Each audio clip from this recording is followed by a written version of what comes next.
Every year, 1,400 college students will die from an alcohol-related injury or accident. 150,000 students will develop health problems that are alcohol-related. Most of us think that these things will never happen to us, but the truth is, if you are an alcohol consumer, you've already somewhat opened the door.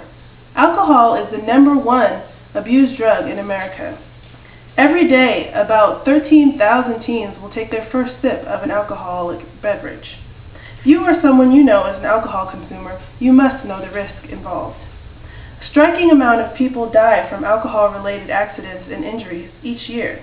This is important to me because my father was an alcoholic and my uncle currently is an alcoholic. My uncle has been hospitalized multiple times due to alcohol-related injuries and accidents. He went from being a fairly successful businessman to being homeless. I also did a lot of research on this topic. Today I want to persuade you to better monitor your drinking habits so that you don't fall victim to alcohol abuse. First, I will discuss the signs and effects of alcohol abuse. Second, I will give you some solutions to the problem. And finally, I will talk about the benefits of my solutions. Many people do not understand that alcohol can become a vicious killer. Alcohol-related deaths, illnesses, and accidents are becoming all too common, yet many people seem to take alcohol abuse seriously. In the U.S., every 30 minutes, someone is killed in an alcohol-related accident. Among spouse violence victims, 3 out of 4 incidents were reported to have involved alcohol use by the offender. Nearly 50% of people who undergo or receive liver transplants are heavy drinkers. Most people have had a hard time distinguishing moderate drinking from a drinking problem. The 2010 Dietary Guidelines for Americans recommends that if you choose to drink alcohol, you need to do so in moderation. Up to 1 drink a day for women and 2 for men. This means 12 fluid ounces of beer or 2 fluid ounces of wine. Here are some of the most common signs of alcohol abuse. The first one being repeated neglecting your responsibilities at home or work, which means like performing poorly at work or flunking classes. The second one is using alcohol in dangerous situations, like drinking and driving or mixing alcohol with prescriptions. The third would be expressing repeated legal problems on account of your drinking, like getting arrested for drunk driving or getting arrested for disorderly conduct. The fourth is continuing to drink though alcohol is causing problems in your relationships. If you've ever had to fight with your spouse or family because they dislike how you drink, that's a problem. Or if you're missing events or functions because you are drunk or drinking, that's also a serious sign. Drinking as a way to relax or de-stress is also one of the signs, which means like if you're reaching for a bottle every day when you get home from work, or if you're reaching for the bottle after you've had an argument with your boss or with your spouse. Alcohol abuse often results in poisoning, serious illness, and death. Approximately 79,000 people die from alcohol poisoning each year in the U.S. Slow, shallow breathing, difficulty walking, passing out, and vomiting are all signs of alcohol poisoning. Alcohol poisoning occurs when someone drinks too much alcohol that their body doesn't have enough time to metabolize the alcohol and it makes you sick. Point 4 is clinically described as the lethal dose of alcohol for about half of the population. Alcohol poisoning can be fatal because it turns vital brain signs off, causing a coma. Alcohol poisoning can also numb the gag reflexes, causing people to die from suffocation. Most people associate alcohol with 2 diseases. The first is alcoholism, which is a syndrome of dependency that is often believed to be inherited. The other is cirrhosis, a disease that can be brought on by excessive alcohol consumption. There are a number of other life-threatening diseases and conditions that can develop. Pancreatitis, hypertension, osteoporosis, and Wernicke syndrome are a few. These diseases typically have an effect on more than one of the following body parts: the brain, the liver, the pancreas, the blood, the bones, and the heart. Unfortunately, many people don't see the signs and effect of alcohol abuse until it's too late. However, there are solutions out there that will help prevent people from becoming alcohol abusers or to help you cope if you already have a problem. The two most common solutions to this problem are to encourage people to not drink at all, which is unrealistic because alcohol is legal and so popular.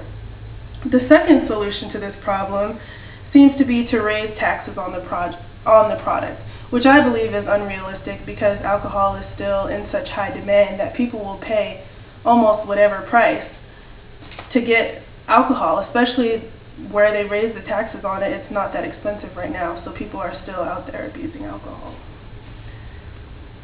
Therefore, the most feasible solution would be to properly educate yourself on the stages, symptoms, and risk factors, and also to know how to get help to prevent this from happening to you or one of your loved ones.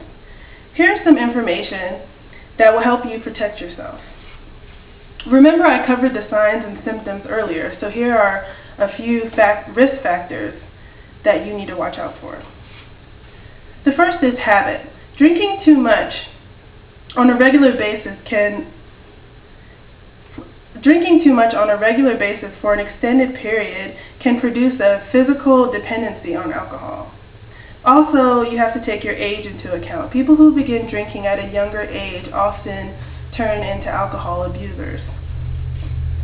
And also, men are more likely to become alcohol abusers, but women are more likely to get diseases from drinking alcohol or develop problems with their liver. You also have to take into consideration family history. If you have a parent or a grandparent that was an alcohol abuser, it may be easy for you to fall into the same pattern if you start drinking. Also, if you're depressed or have a mental health problem, a lot of times it's easy for you to drink to kind of cope with those issues, but that can also lead to alcohol abuse. Social and cultural factors also come into play because drinking is glamorized so much in movies and commercials, and a lot of the times when you're in social gatherings, there's alcohol served. If you feel that you or someone you know already has fallen victim to alcohol abuse, here are some options for you. You could go to AA, which is a support system that follows a 12-step program. It's typically outpatient, so you go there to the meetings and then you go home. Or you can do detoxification, which is just the process of detoxing your body, getting rid of all that alcohol that you've consumed over the years or over whatever extended period of time. And you need to make sure that you manage your withdrawal symptoms with this, either by a professional, or you need to really educate yourself on that process so that you do it safely. Another option is outpatient or inpatient therapy, which is offered through a variety of treatment programs. The Alcohol Advisory Council says that if we continue to educate and provide treatment for alcohol abuse, it will save lives. In 2005, a study was done on children of heavy drinkers. They were found that these children actually drank more and became alcohol abusers more often than children who were not introduced to alcohol in their homes or didn't have parents that abused alcohol. The Advisory Council also says that children who come from homes where parents educated about drinking and drugs were less often to fall victim to alcohol abuse or develop alcoholism. The earlier alcohol abuse is stopped, the quicker the recovery can happen. People still are not convinced that alcohol abuse is a major problem. People who abuse alcohol often are in denial. According to a Spotlight report released by the Substance Abuse and Mental Health Service Administration, the vast majority of U.S. adults with alcohol problems don't recognize their need for treatment. Many alcoholics feel that they can quit drinking whenever they want. How many times have you heard a hungover person say that they would never drink again? And a lot of times they are sincere about this, but then when the withdrawal symptoms kick in, the craving for alcohol develops again. or when they're re-immersed into the social scene, they're often peer pressured into drinking again. The Harvard Medical School found that about 5% of alcoholics were able to recover on their own without treatment. The number of alcohol-related deaths and illnesses per year I shared with you earlier clearly show that alcohol abuse is an issue that's going unnoticed. As you can see, being educated about alcohol abuse can prevent you or your loved ones from falling victim to the effects of this problem. If we continue to ignore the risk linked with alcohol consumption, we could fall victim to the cycle. My uncle denied his drinking problem for years until he ended up in the ER with a really bad alcohol-related injury. Before this, he had already been arrested countless times and been divorced twice. Even though alcohol abuse is a serious problem, there are solutions out there.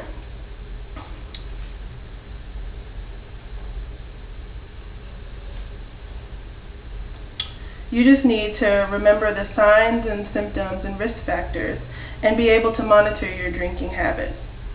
I'd like for all of you to think about and assess your drinking habits and those of your close friends and family. Compare your drinking habits to the moderate drinking habits that I shared with you earlier. How do they compare? Are you under the moderate drinking habits or are you over them? I'd also like for you to check out the National Institute of Drug Abuse website for additional questions. The more educated people are about this issue, the better chance we have of stopping it. Because my dad was an alcoholic and my uncle is an alcoholic, I've had first-hand experience of dealing with this issue, and I would not want anybody else to have to go through that. So please take this risk seriously.